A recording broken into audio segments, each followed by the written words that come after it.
Christmas, a fictional book released this fall that includes Santa Claus, hope, and Erie at the core of the story. Yeah, the author isn't local. He's never been to Erie, but after learning about our town and more importantly, a local homeless shelter, which is why Betsy's here, we'll talk to her in a bit, the author knew this is where his book had to be based, and I caught up with William McDonald last week.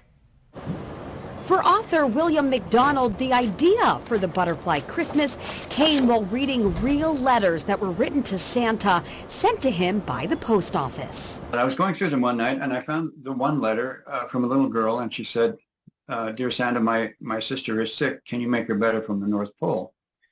And I thought that was kind of sweet, so I put that aside.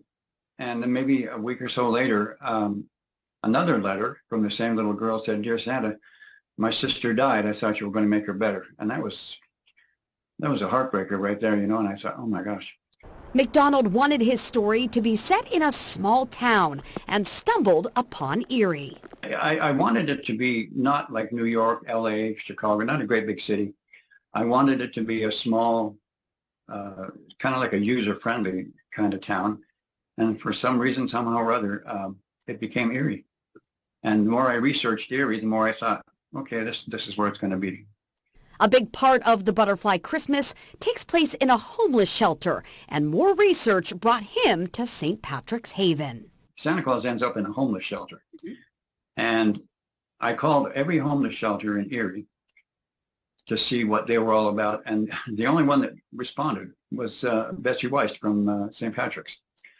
And she, you know, I sent emails to her and I called her and, you know, I bugged her like crazy. And she just kept on taking my emails, taking my calls.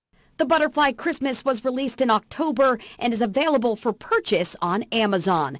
And McDonald says his wish is that it spreads the message of hope. You know, when there are situations that are just, they seem hopeless, there's always a way that you can come out of it.